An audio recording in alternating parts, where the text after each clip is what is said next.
in the first video this week we learned about torque, and specifically we went into the fact that force has the parallel and perpendicular components, and only the perpendicular component of the force can apply a twist. Something that I already knew from high school physics that we learned about was that a force applied closer to the axis will have a smaller twist, while one applied further from the axis will have a larger twist. We also learned about the two different methods for finding the magnitude of the torque and how those are equivalent, and one of which was based on the moment arm, which is the perpendicular distance between the line of action and the center of the moment. The direction of the torque we found can either point into the plane or out of the plane, of which the force and position vector define. And we can find this direction by using the right hand rule. The torque can then be found by using the cross product, which I already knew, but I had never before seen the determinant matrix method used for finding the components of torque, and I thought this was cool because it made it easy to see where all those different variables were coming from.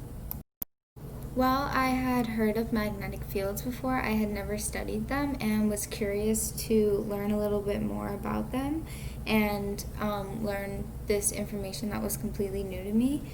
So the first thing we talked about was how the magnetic field only applies to moving charges, and then we saw a demonstration as to how the magnetic field curls around a positive charge in the counterclockwise direction, and it curls around a negative charge in the clockwise direction.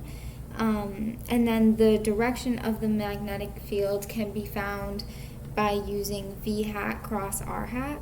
I have always had trouble with the right hand rule, but after watching the video suggested, I feel a little bit more comfortable with it, and I feel like that resource was pretty helpful. And then we figured out how to find the magnitude of the magnetic field, and it's in units of Tesla. However, we can simplify this with the Biot-Savart law. We then moved into currents or multiple charges to see how those affect the magnetic field. So we brought up the drift velocity, which will play a role in the later equations, and it's the average velocity of the charged particles in the material. And I was curious about what caused this motion, and I found several references saying that it was the electric field, which I thought was pretty interesting, and it tied things together. Then we looked at the current, which is the charge crossing the fixed area, and how we found this was using the Biot-Savart law for the magnetic field, which basically multiplies the magnetic field for a single charge by the number of charges in the material that we're looking at. And this equation includes the conventional current, which is the flow from positive charge from positive to negative. As for applications, the magnetic of a straight wire can be found using a similar method when we were looking at the electric field. We divided the material into pieces, each of which carried a current.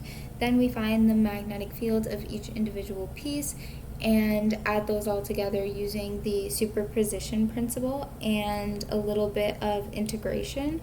I thought that the hardest part of this was when the pieces get small, and he talked about differentiation. So I used the student wiki to clear up a little bit of my confusion about that.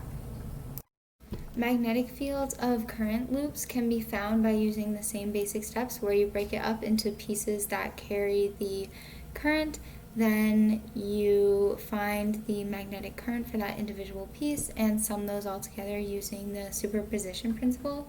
And I especially liked this week because I'm studying environmental engineering, and obviously we assess a lot of environmental hazards and other risks to human health. And if a magnetic field is so strong, it can actually affect the health of humans, specifically biological effects, and it can also damage medical instruments. One that I specifically read about was a cardiac pacemaker.